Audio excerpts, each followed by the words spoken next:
Hello friends, तुम्हा सर्वांचं सर्वात आधी माझ्या चॅनलवरती मनापासून स्वागत आहे। तर आज आपण मेहंदी डिझाईनमध्येच एका बाजूस बघणारे सुंदर अशी दुल्हनची मेहंदी डिझाईन पॅटर्न बघणार आहात, फक्त फेसचा। यासाठी आपल्याला सर्वात आधी मांग टिकेचं डिझाईन काढून घ्यायचं आहे। त्याच्या खालून आपल्याला त्याची लाईनचं कोणतेही गॅप न सोडता बाकीचं आपल्याला डिझाईन खाली कवर करून घ्यायचं आहे। लिप्स आणि परत आईज काढून घ्यायचे। त्याच्यानंतर आपल्याला काना आणि कानानंतरची ज्वेलरी हे सगळे पॅटर्न काढून घ्यायचे आहेत। अगदी ही नाजूक डिझाईन असल्यामुळे इथे आपल्याला प्रॉपर फिनिशिंग आणि त्यासाठी आपल्याला चांगली प्रॅक्टिस असणं खूप महत्त्वाचं आहे।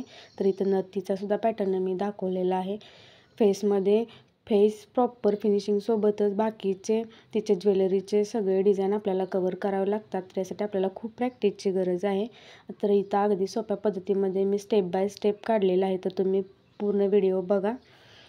माझ्या चॅनलवर जर नवीन असाल तर चॅनलला सबस्क्राईब करा। बाकीचे व्हिडिओ पण नक्की बघा। तिकडे सुद्धा मेहंदीच्या मराठी भाषेतील माहितीसोबत खूप सुंदर असे युनिक मेहंदी ट्युटोरियल अगदी सोप्या भाषेमध्ये अपलोड आहेत, तर ते सुद्धा नक्की बघा। तर आपण इथं जुड्याची डिझाईन कवर करता आहे, त्यासाठी छोटे छोटे फ्लावर्स मी इथे दाखवले आहेत आणि त्याच्यानंतर आपण इथे जुडा दाखवलेला आहे, तो आपल्याला प्रॉपर फिनिशिंगने डार्क करून घ्यायचा आहे।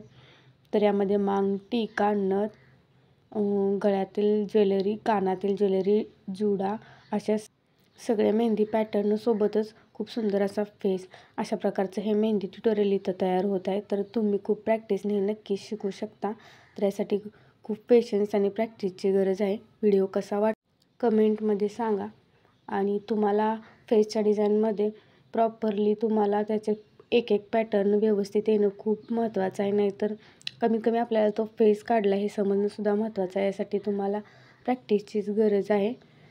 तर व्हिडिओ पूर्ण बघितल्याबद्दल आभार।